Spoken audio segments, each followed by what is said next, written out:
Good evening. We call this meeting to order. A roll call has been taken. Present are Brandon Hyde, Pete Chalecki, Chris Siri, and Richard Morrell. We have a quorum. Everybody is participating and voting. Is there a motion to approve the minutes for December 7th? So moved. Brandon, second. It's a motion on the table. All in favor? Aye. Aye. Pete, aye. Aye, unanimous. Communications done. Old business IWWCC number 18-12B. 140 Yantic Road. We have Brandon Hanfield for the applicant. Brandon, Yep. you would introduce yourself? Sure will. Best spot to. You can come Come over over here if you want, and Yeah. then I'll just tell me where to go on the screen. Sure. If you need me to zoom in, there's a delay. Okay, we should be all right. Thank you. For the record, Brandon Hanfield, civil engineer with Yantic River Consultants located in Lebanon, Connecticut. Here representing the applicant Mill Development LLC. The application in front of you, this will be the third modification. The original permit was approved in December of 2018. We've had two modifications, one in February of 2019 and a second in May of 2021. Both those were also minor and I think administrative approvals. This one here involves a little more work closer to the wetlands, so I'll describe that. But before going too far, I want to take it back to 2018. This is basically the original map we presented to you then, showing the original mill building in orange. And what you see and I guess north would be to your left on this sheet. So along the westerly boundary, you see what is the head race to the mill. So in blue would be the watercourse. It's really not a watercourse anymore because it was cut off from the Yantic. But there is standing water there, and then around that in the teal color would be the wetlands that were delineated by John Ianni. That was in October of 2018. John Ianni has since retired, but the wetlands haven't changed, and we'll be presenting them as they were originally located. Also, you see on this plan in the dash green, that would be the FEMA floodplain. So the entire site lies within the zone AE, and then areas on the railroad or the zone X, the 500 years. So it is within the floodplain. I got to see it yesterday, and it is pretty close to flooding. But the rear of this property does not really flood the way it used to when it was connected to the Yantic River as part of the operation. So it's cut off now, and the only real way for the Yantic River to get in is actually to come up the tail race under the parking lot, under the road. So it does not flood like it used to, but we honor the original FEMA delineation. I think you can go to the next one. So this should be what was presented to you and what was approved in the last modification. So what we're gonna do, we'll the building itself is not changing in this application, is shown in orange, so that will still be a hotel and inn with 146 guest rooms. The parking out front's the same as you'll see in the next slide. The parking to the north of the building, or the main parking area there, that is where there's some minor changes, and you'll see a tennis court all the way to the north corner, a playground, and connecting that playground and tennis court to the mill is a sidewalk along the westerly edge of the parking.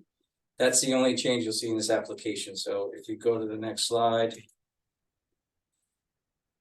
this is the most current aerial I have, 2019. Again, the orange, the building's not changing. The parking up front's not changing. Even the parking to the north generally doesn't. But what's missing, the tennis court's gone, the playground's gone, and the sidewalk interconnecting the two to the mill is gone. So what that's allowed us to do is take all those parking spaces along the wetlands. We've shrunk them from 20 by 9 foot spaces to 10 by 18. That gave us a little more space to the wetlands. So the parking itself is 2 feet further from the wetlands than originally approved. The sidewalk's gone, which was 5 feet wide. And then on the outside of that sidewalk was a retaining wall. So to hold up the sidewalk, we were building a retaining wall right along the edge of the sidewalk, and part of that came right up to the edge of the wetlands. We got approval for the temporary disturbance associated with the construction of that retaining wall. But again, the wetlands would have been just outside the footing of that wall. And you can see in the bottom left corner there, you see like a small piece of red and yellow. Those are your permanent and temporary disturbance areas. The areas themselves completely match what was originally approved. The only difference being 62 square feet of that will now be permanent disturbance as part of the embankment of the slope instead of a retaining wall. So there's no change in the limit of direct disturbance to the wetlands. The only change is 62 square feet of that will now be permanently disturbed by the embankment, which will be vegetated. And if you go to the next slide, there's this was submitted with the application. It's an overlay of what's currently proposed and what was approved. So anything in magenta was part of the original approved plan and is now being removed. So you can see the retaining wall there in dark magenta all along the edge that held up the sidewalk. You can see how close it was to the edge of the wetlands. All of that's gone, and then it's harder to see, but if you zoom into the parking spaces, there you go. You can see we shifted the actual impervious 2 feet further away. We're putting in a timber guide rail instead of a curb. So it'll be a flush curb, drainage still away from the wetlands, but it'll be flush.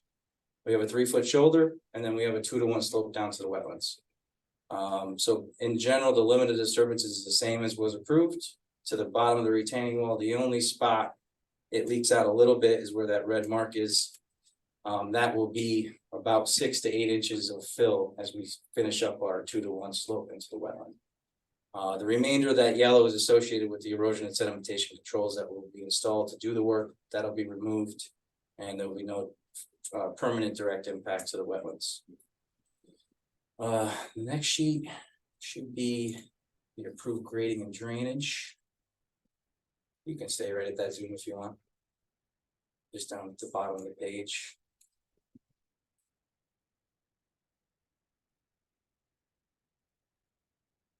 So this was what it was approved. You can see the grading. There's a little bit of a grading there. I think that's the 106 contour in the bottom left. Right up under the retaining wall. Sorry, man. Go up a little bit. Right to your right. There you go. There's a 106 contour right there. So that tied into the bottom of the retaining wall. In order to make the slopes work, you'll see on the next slide, we had to shift that about a foot. So we go down, now we just have a slope. There you go. So we have that. This is to make sure we give us a shoulder on the pavement. So the 110 comes through. We grade to 108 and then a 106. So we have that 3-foot shelf. Then we have a 2-to-1 slope. The 106 is basically where it was shown, but we had to feather it out a little bit in order to provide that shoulder. And then the yellow would be associated with providing the silt fence at the toe of that slope and restoring it when we're done. In terms of above that, again, we removed all the impervious surfaces associated with the tennis court, all the impervious surfaces associated with the playground, the sidewalk, the retaining wall itself was impervious, and we actually reduced the area of pavement because the parking spaces are only 18 feet deep. We also were able, by doing this and eliminating the sidewalk, we actually were able to lower the parking to more closely match what was originally there as part of the mill. So now instead of having I think it was around a 111 and a half in the northwest corner, we are now at 110.25, so a foot lower, which is good for the flooding. Again, a big storm, I told you before, it's around 112 for FEMA. So we were back to providing flood storage capacity that meets the original FEMA design. To do that, I added that one catch basin 206B. So everything else has already been installed. 206B will be added, and that's to allow me to lower the parking lot and get it into the system that's already there. And that system itself is underground. It's got 2 isolator chambers for treatment, and then it has a very large underground storage capacity to attenuate peak flows. That's the quick summary. I will briefly go through, I think I printed it out here, yes. So I put a wetland impact table on the plan submitted. And I included the approved numbers as well as the proposed, and what you'll see. The net impact, the square footage is exactly the same in terms of direct wetland impact. So we had 518 square feet before, well, 518 now. The only difference is 62 square feet of that is now permanent instead of temporary, and that's associated with that little red area there. And then our net impact to the upland review area went down a little under 5,000 square feet, and that's the removal of the tennis court and the playground and the sidewalk. So that is the quick description of what we're doing, and I'm happy to answer any questions you might have.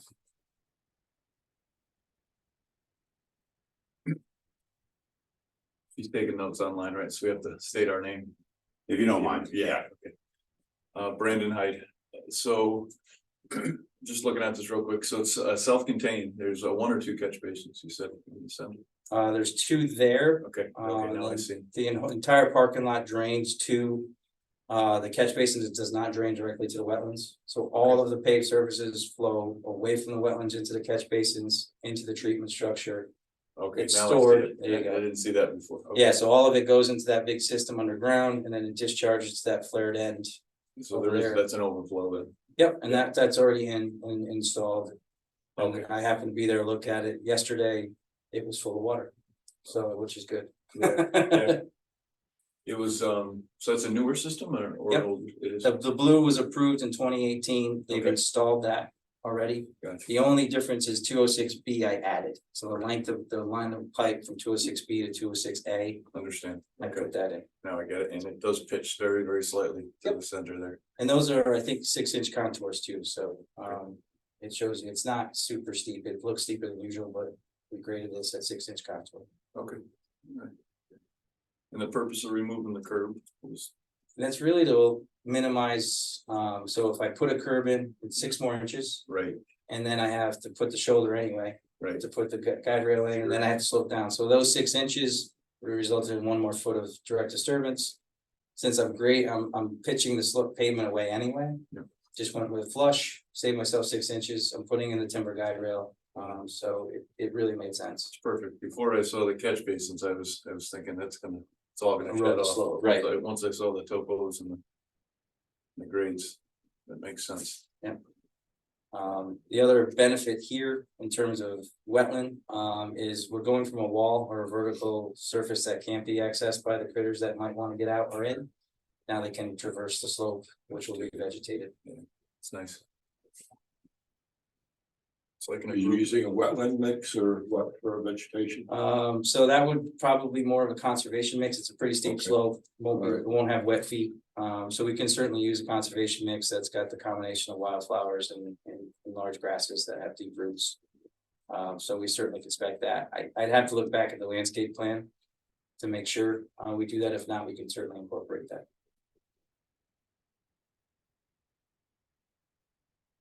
I think it's an improvement. Yes, from what was in here. Pete, Chris, any questions, any comments? Hi, this is Chris. No further comments or questions. Pete here. I think it looks good. That structure to treat the water, that does discharge into that wetland area, or no? Yes, it does. So there you go, the flared end right there. It's flared end 200A in the right side of your I screen. see it. I can see it now. That flared end has already been installed. That was part of the original approval. So that's all in, it's all functioning. The treatment structures are in. I did inspect them when they went in. And it's all seems to be functioning fine. We're just adding 1 more catch basin, but the same impervious area. So that discharge pipe did have enough elevation to keep it above the high water mark yesterday? No, It was underwater. it was on, it does back up, and that's kind of the part of this is the intent to provide void space for flooding too. So water can pond up and create a tailwater condition where it's backing back up into the system. But it all levels out underground. So under normal circumstances, our concern really is that first inch. We don't have to worry about backwater. We're just looking to treat it. And then under flood conditions, it will back up into that system, which is okay because we're providing the void space for the flood. And the surface water table is below the operating level of that system, or? Typically, yes. Okay, and the answer to the question, the backwater. I was gonna ask why you didn't have a backwater apparatus in there. No, it looks good. Thank you. You're welcome.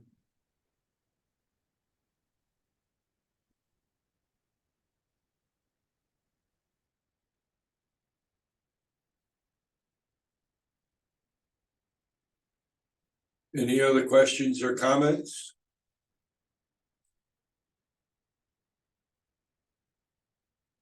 Just a point of clarification, since there is minimal disturbance, do we have to clarify whether there's A significant significant yeah. activity or not? I think. You should do. We should, right? I think you know the answer to it. but- No, point of clarification. Yeah. Yeah. I'll just go through my memo real quick. Sure. The presentation pretty much covered everything. I did refer it to Franklin. Haven't heard anything back as of tonight. The city engineer had some comments dated 12/21. I don't know if you want to address those. I don't think I have those on me. I- Back. Thank you, certainly can.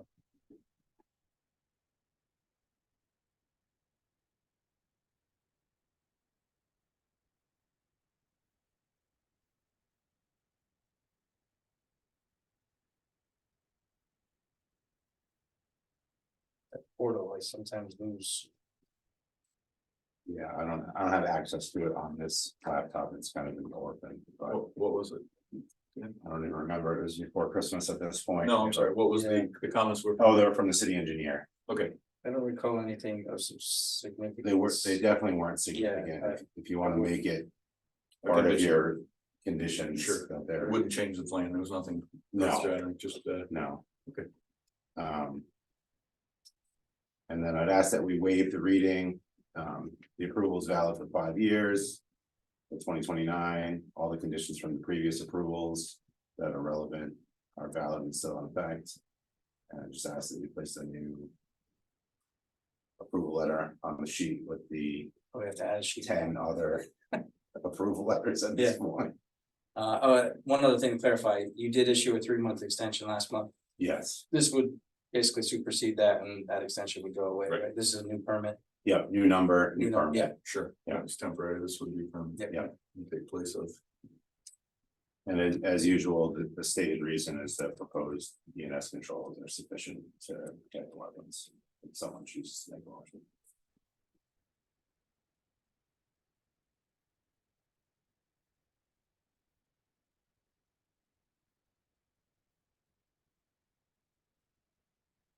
Okay.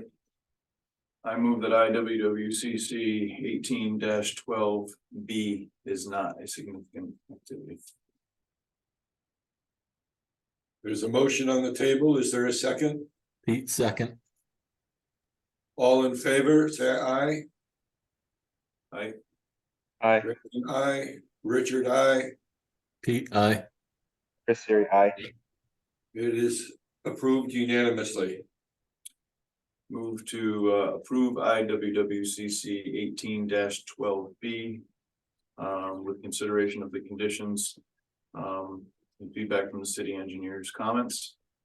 Also believe that this meets proper adequate, ENS controls for the site And the memo. and the memo. Thank you. Is there a second? Pete, second. Is a motion on the table? All in favor? Brandon, aye. Pete, aye. Chris, aye. And Richard, aye. Unanimous, it is approved. Thank you, Brandon. Yeah. That was a great presentation. appreciate that. Thank you. New business, IWWCC number 24-01, 318 RO Canterbury Turnpike. Yeah, we have an application for a proposed timber harvest at that site. So I know you're gonna accept it and table it for the next meeting. I've informed them of that, but I didn't know if you wanted to. Have a site walk out there. There's 3 proposed crossings of some streams. That are on that property. I believe it used to be a tree farm. And it's kind of. I don't have a scan. But I can tell you, I can bring it up on the GIS. Give me a second.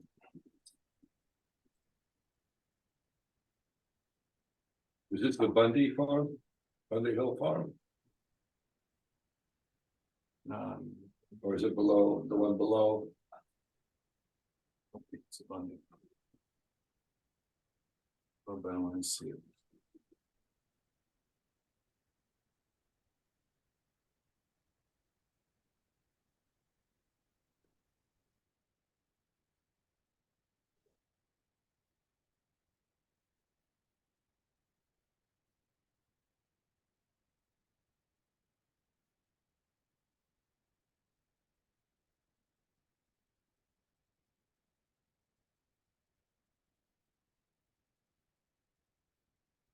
So if everyone can see, the stream crossings are back in this area.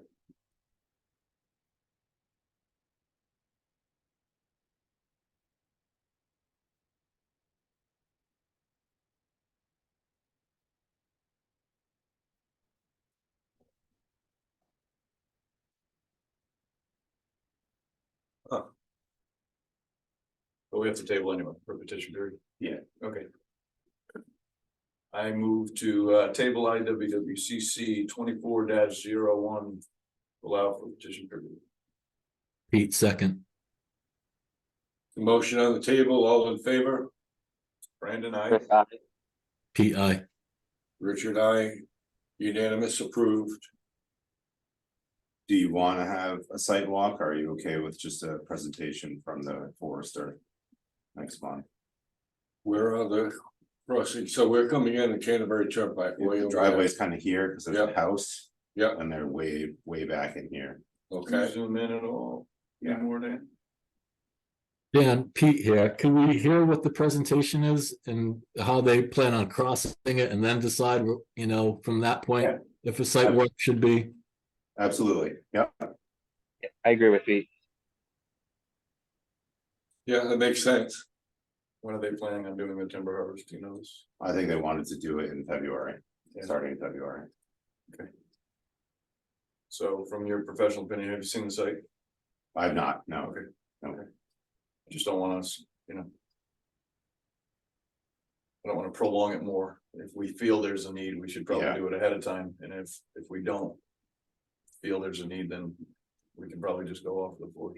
Yeah. But I mean, based on the nature of the site, it's not developed, but it's been used as a tree farm. it's been used under agricultural use, and it's a selective timber harvest, obviously, Right. right? So, Which is allowed, it's an as Sure. of right use, so yep, I exactly, believe you had one before right before I came to the city on yes, Canterbury Turnpike. 300 and Canterbury. well, Turnpike. yeah, and we didn't do a site walk on that one, we just went by the map, so. Hard to say, but looks simple enough to where. Okay. I don't feel there's a need. Yeah, let's hear their presentation first.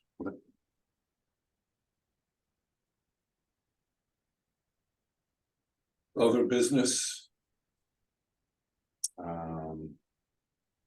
We have. No, nothing under other business. violation, Violations, we have a couple of things that need to be investigated. I was out at 19 Ford yesterday. That tree that was dropped is still in the wetlands. They will be coming before you for an application to put in a parking pad in the front of the house at 19 Ford. So there may be a little carrot to get the tree out of the backyard before as a condition of approval for the parking pad out front in Upland. And then we have another one on Asylum Street Extension. And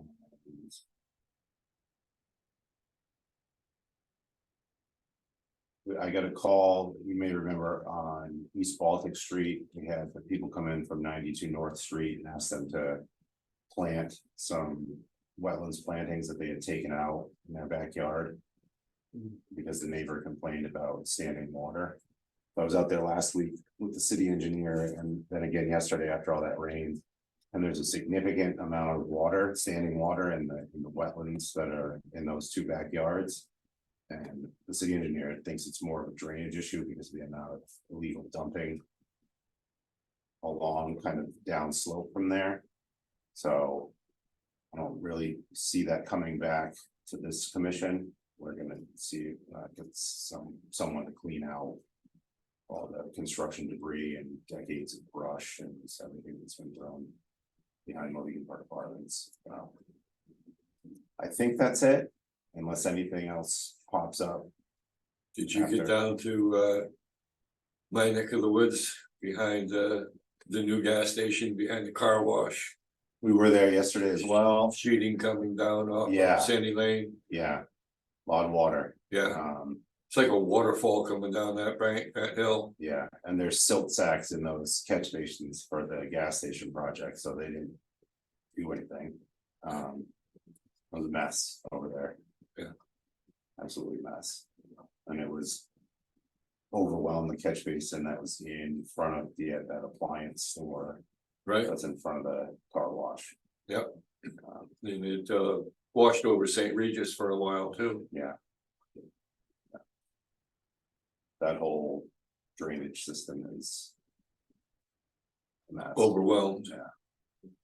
We did notice that the depression in front of Dollar General was dry, so Yeah, they that want worked. them to kind of clean that out. I don't know if it's plugged up with trash. Right, yeah, it didn't fill up, it should have. Yeah, that shouldn't be dry at all. Their whole parking lot was dry. It's a river, mini river running down Boswell and all that, but And it goes right through the car wash. Yeah. Overwhelms whatever's under there. Yeah, but even the parking lot alone should have had that basin somewhat. yeah. Something's not right there.